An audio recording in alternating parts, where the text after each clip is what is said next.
Hi, good morning, good day to everyone around the world. This is Alpna Doshi.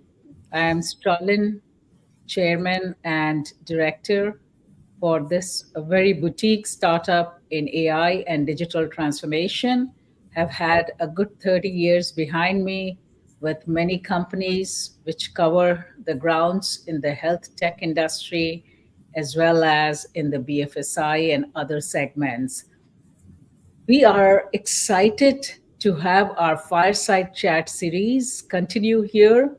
And as part of that, the main title is to have AI frontiers, different areas covered in different Fireside Chats. For today's session, we are going to be talking a lot about procurement, finance transformation, supply chain, and I'm so delighted to have my good friend Eyal Asher from Nasdaq, who is going to be in the hot seat with me today. And he all I can say is he's such a wonderful human being, an excellent CFO, and a great leader in all respects. So I'd like Eyal to give an introduction of himself. Eyal? Thank you, Alpana. Oh wow, that's I have to top that. That's going to be very difficult. So, my name is Eyal Amsalem. Maybe a little bit about my background. Started my career at Deloitte as an auditor.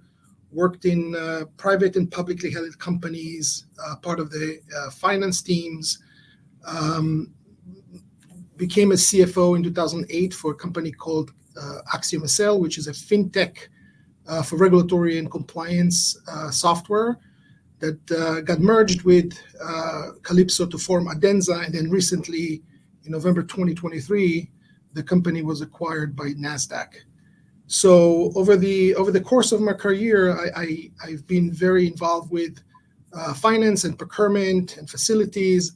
And I think for the purpose of our call today, I can speak a little bit more about what's happening right now within the AI world related to mostly we're going to talk today about procurement, but I can also give some example for finance just because I have those multiple hats that I've been wearing over the years. Absolutely. No, that would be a delight. Maybe, from an aspect of so much people already know in AI by now with the developments that have rapidly changed the kind of awareness that AI brings to the table. Um, what is AI in procurement? Procurement has been a function where it's much more human intensive, the relationship with your partners, the relationship that helps you negotiate with the suppliers. When you have AI, what is the change in perspective that you think is coming up, Yal? Right. So I think over the past few years, there was a lot of double clicking and more know your supplier types of requirement by companies. Everybody knows about ESG. So having the supply chain of your vendors, making sure that they are ESG compliant. So I would say everything is AI, starting from the RFP and customize it to your customers, going through the due diligence. And today, companies just don't want to do business with companies that are not in compliance with a lot of rules and regulations. And sometimes they need to get a lot of information from their vendor in order for the vendor to be accepted as a vendor for the companies, from compliance side, from environmental side, from the all ESG, environmental, social, and governance side. So it used to be a very labor intensive. It's still in a lot of companies very labor intensive kind of activity. And we can break it down as we continue this conversation. But you can see AI now is entering every aspect of the procurement cycle, from identify the vendor, through selecting the vendor, through maintaining the vendor on a regular basis. Indeed. I remember when you and I started working together, the kind of forms, and we go long back, right, from Deloitte and Touche days, the number of forms that have to be filled out in terms of compliance, they're enormous. And, on top of that, you add the security checks and other things before a vendor is onboarded. So I'm just thinking aloud, taking the lead from what you just said, that augmented procurement is something that will be so useful, where even thinking selfishly from a supplier standpoint, we don't have to worry about filling out so many forms every time we have to work with an enterprise. uh, how far along are most organizations, you think, in integrating AI into the entire procurement process? Right. So I think it's a mixed bag. I think a lot of publicly traded companies starting to implement either internally themselves with resources that they have, some AI capability for the procurement teams. Some are purchasing services from outside vendors, and one that comes to my mind called Panorays that we've been using in Adenza. Uh, there's already some service providers, software providers that can help you with the path going AI and doing more automation into the procurement cycle.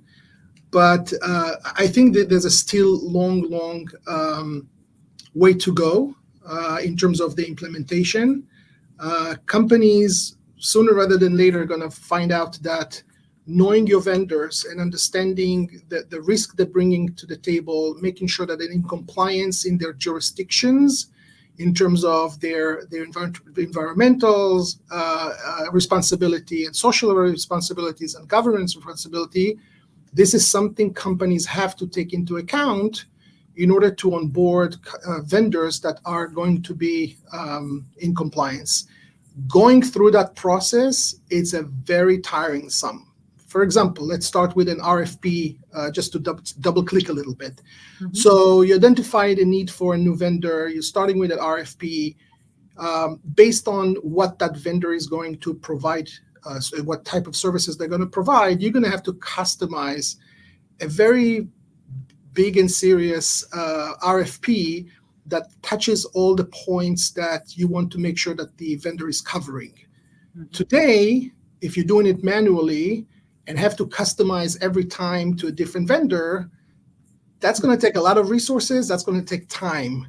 Yeah. What AI will help us is to customize that. The machine would learn the different questions based on the type of vendor, and they can customize those questionnaires or those RFPs almost instantly. Obviously, there's always going to be some review that needs to be done by a human at this point, just to make sure that you find with the output. But the heavy lifting can be automated, cut hours and hours of work. And this is just one example from an RFP standpoint for a new vendor that the company is contracting with. Yeah, no, that's a top-notch example, because that's the real life for most suppliers and enterprises to really work together. And you brought up an interesting point, because just a couple of days back we were in a discussion around data and data ethics and data governance with respect to AI. And when you think about in the whole procurement and supply chain process, the entire volume of data that needs to be diagnosed, analyzed, and decisions taken basis that, to give a fair selection process, and not just fair selection, but even consequently having to maintain and manage that. Um, I I would like to, discuss with you more around those lines. Like, what's going to be uh, the big benefit that you would take up and apply? And there are various software that are already available that you would like to use. I know we are working on something that I've discussed with you, but I'd like to really know from an industry standpoint, um, how you see that evolving further. Just like I said before, data integrity and sniffing through all the data that you will receive back from your supplier, register it in a place that the AI or the system can automatically review it. Having keywords, for example, I'm just taking a contract. The legal team these days, which is part of the procurement team, right? You selected your vendor. Now you're going to have to contract with the vendor. The vendor will send their MSA. Sometimes those MSA are burdensome. Some of, I saw as short as 30 pages, and I saw as big as 150 pages. Mm-hmm. Going through in AI and first run through those, for example, master service agreements or agreements, the AI will be pretty good in picking up all the major point of data that is interesting for the legal team. Things like how many days for payments, what is the liability, etc. They can preset those points that the AI can find for them, and they don't have to go through every single line items. This is saving, and there's a lot of companies already doing it. This is saving tremendous amount of time, because the reviewer at that point needs just to concentrate in the areas that were flagged out based on the review of the system. So, in terms of the data and integrity of data, I mean, as you continuously working through that processes, the system collects more data, get itself more precise, and the benefit is going to be tremendous in terms of the effectiveness and efficiency in the workplace. There's no doubt. And that also helps with any kind of anomaly detections, as well as I think the risk management becomes a lot more better and more effective, rather than leaving it to, hey, it's going to be 60% probable that there will be mistakes. Say no, there is much more accuracy enhancement in that area. So I mean, so far what we have talked about is like an AI powered sourcing, if I may put it that way, is definitely going to drive the efficiency and enhance a lot of the decision making capabilities. um, let's switch gears a little bit and think about the fact that every time efficiency word is used, there is a significant fear. There is a dagger on your head, if I think about it from any of the people standpoint, that is it really taking away, making the procurement functions smaller, finance functions smaller? It really depends on the task that the teams have to do. I think it's not necessarily make it smaller. It makes it smarter. Some instances, if the volume is big and the AI and the machines will be able to do a much faster work and more efficient work than a human, which we can see it's already happening. There's always a room for some reduction within the department in terms of headcount, but I think not in the beginning, at least not in the 2, 3, 4 years to go. People are gonna still have to review, work with the machine, because it's all about the machine learning. You're starting the process, you continuously improving it. The integrity of the results is going to keep increasing. And by the way, this is going to leave some extra time for the people to do other tasks that were put aside, and maybe now they have more time to do it. So I think, and we can see it in the workplace, at least where I'm working at, there's a lot of efficiency and that comes from this integration, and provide people more time to do other tasks that they haven't been either putting on the side, or now they can expand the scope of what they're doing. So I don't think it's going to be immediately, impacting, maybe down the road, but that's, I think, one of the things that I'm at least seeing in the workplace. On a lighter note, I've been calling you for having a game of golf. I think this will give you some time, hopefully, to take out from a work-life balance perspective. I think efficiencies always gives a better life, to every human being. Uh, I think there is one of the past things that I was recollecting in terms of the kind of challenges we have had in the past in terms of working and not having these smart contracts in place and multiple meetings that try to get all the red lines done and then get to a proper contract. And then, of course, there are organization changes, people changes, and again, we have to go through the history. So I'm really curious for our audience to hear from you, in the past, present, what kind of challenges you are currently facing that can be taken as a good guidance to improve upon. I think it's all about the efficiency of the work. As you said, I'm just going to give an example again. It happens to be that I'm thinking about legal with deadline of quarter close, that they need to make sure that they closing contracts. Everybody's working 18 hours a day to close contracts, and I think now with this tool that they have that can go through those contract automation, pick up the areas that needs to be looked at. It makes the process shorter, efficient, and people can meet deadlines. So that's one at least of the things that I've been seeing from a procurement side. Let alone, again, as we said before, today when you're onboarding a vendor, there's going to be a whole booklet of questionnaire that you're going to ask them about what is their emission, carbon emission. You want to know it because you want to make sure that you're using a vendor that is environmentally friendly, and they know what their environmental impact is. Some company might in the future make a decision that they're going to go with a vendor that has less impact on the environment versus a different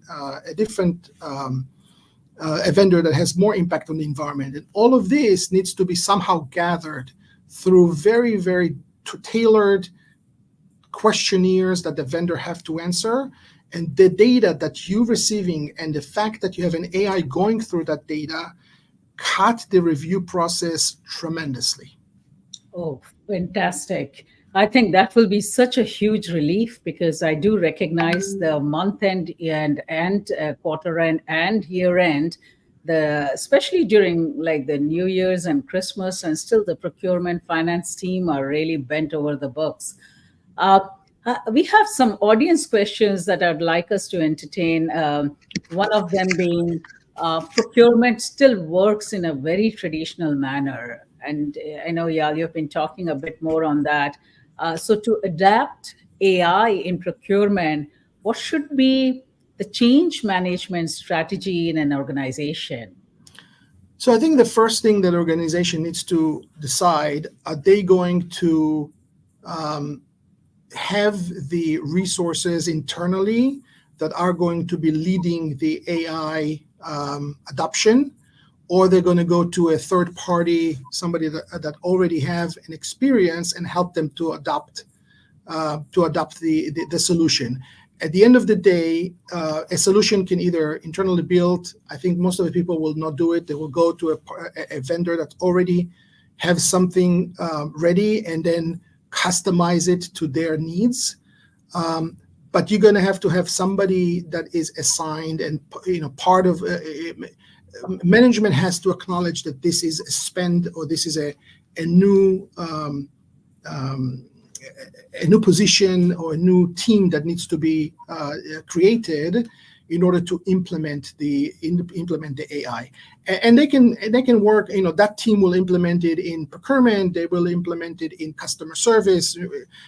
Again, maybe not for our call, but call centers get thousands and tens of thousands of calls a year.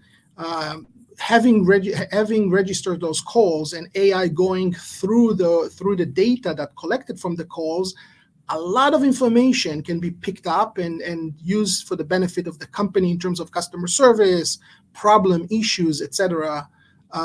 This is going to improve quality. This is going to improve retention of customers. This is going to be a very big benefit for the company. So it's either you're going to have somebody internally, a team internally to put in, or going outside and getting a vendor that can help you to implement a solution.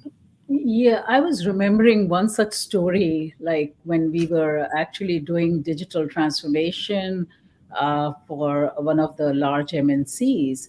The whole idea of the process itself being extremely intensive technically, but on top of that, when you have to adopt these changes, new workflows, I think some of the organizations, all the business units obviously get impacted, but with finance and procurement in particular, I think there seems to be a significantly more intense effort to go through that change. And I sympathize with them because it is also the case that their work has to be so very well done and so accurate, and on a monthly basis, like we were talking about. There is a natural resistance to change, but this will certainly help in terms of getting that change management process a lot better streamlined. Yeah. Moving on, how do you envision, with respect to uh, the looking ahead, emerging trends and technologies? I mean, think about every buzzword, Eyal. There's blockchain, there is adaptive insights, and of course, my favorite and most people's favorite seems to be the Gen AI, which is going to really help customize this entire application of AI in such multi-x manners, making it so much more efficient. So, in fact, that's also one of the audience questions I see coming up, which is what emerging AI trends do you foresee having the biggest impact on finance transformation, maybe, and also procurement transformation in the next couple of years? Right. So I like to say that those companies that not going to adapt AI in their operation will be left behind. I mean, this is here to stay. This is here to be implemented and continuously being improving operation. Companies that not adopting it quick enough because it's a process, and the AI world is getting improved as we speak every day. They're just going to left behind. This is going to have to be involved almost in every aspect of the organization. It's going to be involved in procurement. It's going to get involved in finance. It's going to involve in HR. It's going to involve in sales. It's going to involve in market. It's going to involve in everything. It's going to give a lot of data point and a lot of analyses to management that currently they don't have, just because there's not enough automation in companies to do it, and it will teach a lot of companies a lot of things that they didn't know about their organization. If I just have to take an example, I lived through that example as a CFO. We had to move from one financial system, GL system, to a different GL system. And obviously we had the people involved, we have consultants involved. And now when I see exercises like, process mapping or fields mapping, that was very labor intensive in the past, today with the help of AI, it's the 80-20% rule. 80% of the data can all be AI'd, moved in. It's a cookie cutter. There's no much effort needs to be done. Tremendously cut time to implement systems, and the 20% that needs a little bit more human touch at this point. I'm sure that's going to be improving and more, so that 20% is going to be decreasing.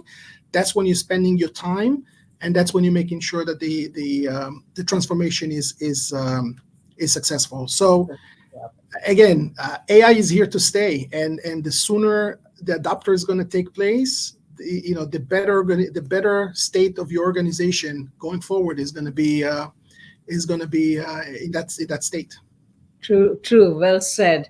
The product I was telling you about over tea the other day, the straw lead to cash product, or in short, Straw to see, and not exactly a promotion here, but what we are learning is AI feeds AI, right? Because it's all about pattern recognition, data. You're building on the existing data and enhancing that data every day that you speak. And as we were working on that product to operationalize the end to end lead to cash cycle, the whole professional services part becomes so much more minimized. And I hear you saying that uh, this exact area where you can indeed make sure that there is a good integration of AI into the entire set of systems. The system implementation becomes simpler, migration from old systems to the new systems with the whole field mapping becomes a lot more efficient. And finally, I think, again, taking the collaboration aspect, right? And I see one more question in that area, the finance and procurement collaborations in terms of how these solutions will get adopted, right? How important is this collaboration? I think the answer is self evident, but maybe you can think about some example to further illustrate that. Yeah, sure. One of the things that finance usually does once the contract is completed is booking the contract, either booking the 3-year or 5-year contract. I'm just putting my finance accounting hat in terms of the commitment that the company has.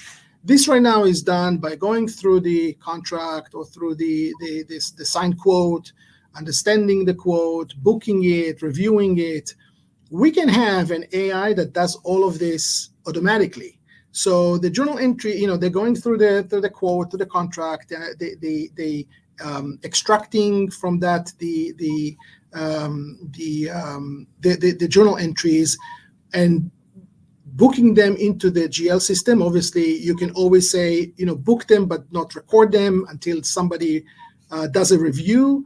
The review is done this time by a human, and then click on the submit button, and those are recorded in the GL. So tremendous amount of work, is going to be cut in terms of the time it takes for human being to go through the contract understanding. Some contracts are super complex. Yeah. So this is one example that can benefit the finance team, especially in complex contracts, but even not in complex, in volume contracts. Some companies have just a cookie cutter, thousands and thousands of contracts, right? So an AI system that goes and does the work for you, that's the way to go.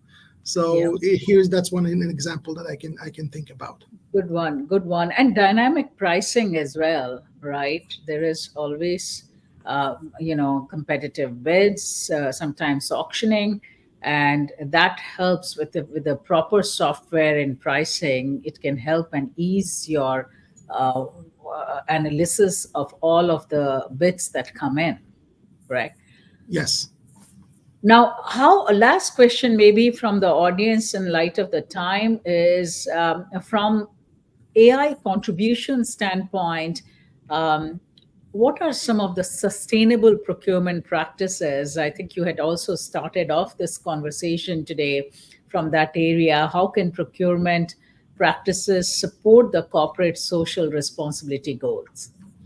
Right. So we touched it a little bit, maybe just to double click a little bit more. Companies, and I think the trend started more in the European zone, and now it's moving toward the US. Eventually, it'll cover everybody. But being an ESG compliance, environmental, social, and governance is the way to go. Companies needs to show that they are responsible in all aspects of their operations. They treat their people correctly, the environment correctly. They have the right check and balances, and they're doing business with the same companies that have the same highest integrity in terms of their ESG.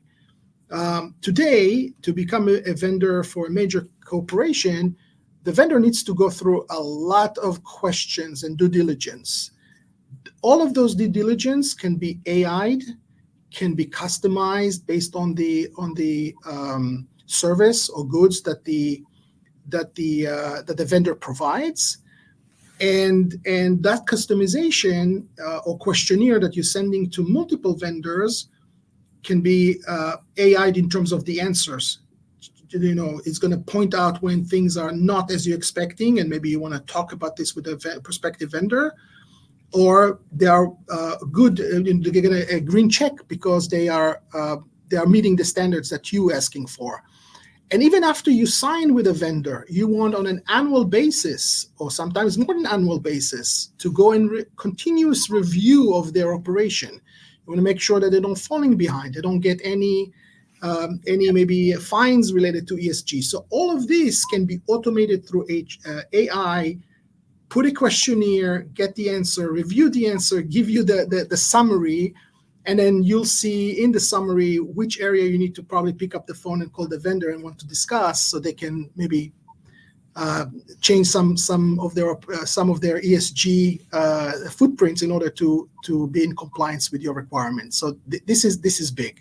This is big, absolutely. And in the boardrooms, I'm finding it huge emphasis with respect to every function being ESG conscious and really measuring all of those functions and how far along they are ESG compliant. And I bet, like you said, AI will help ease up that process. So I think, again, on a lighter note, does our homework, and that's what we need to get done, but it doesn't relieve us from the ultimate responsibility. Eyal, it was such a pleasure having this discussion with you on this beautiful Wednesday morning in US. You're on the East Coast, I'm on the West Coast, and we have our listeners worldwide who will be so interested to hear some of this. I must say that the future of sourcing is definitely intelligent, and it is shaping the global supply chains, the finance, and the procurement functions. And somebody like you, in with the kind of background you have and the perspectives and thinking you have, will definitely help steer us in the right direction. Uh, Thank you again, and I'd like to give you an opportunity to say some one statement that you want our audience to take away from. AI is here to stay. The sooner you start implementing it, facing it, the better it's going to do for your organization. And as I said before, you can either do it internally or go to a trusted partner that you think can help you in that process, that has the experience to walk you through the process. But if you haven't started yet, that's the time to start, because otherwise you're going to fall behind. That's all I can say. You have crushed it. Absolutely. I think digital transformation, the digitization word was, becoming popular when, a few other macroeconomic events happened, hit us 2 years back. Today, we are all in this whole bubble, and this bubble is going to only grow, and that's the bubble of AI. Thank you again, Eyal, for this wonderful opportunity to have you. Eyal Asher from Nasdaq, and it's a Thank you for pleasure. having me. Yeah, absolutely. With that, thank you so much to all the audience for joining this fireside chat. Stralynn Consulting is a dynamic company helping our enterprises in transforming the end-to-end order to cash process, providing necessary training, which we do more for sharing our knowledge with the rest of the world. Please do log into our LinkedIn, into our websites, so that you can get the most benefit. And do please get in touch with us. We are here to collaborate with you. Once again, thank you and have a great day.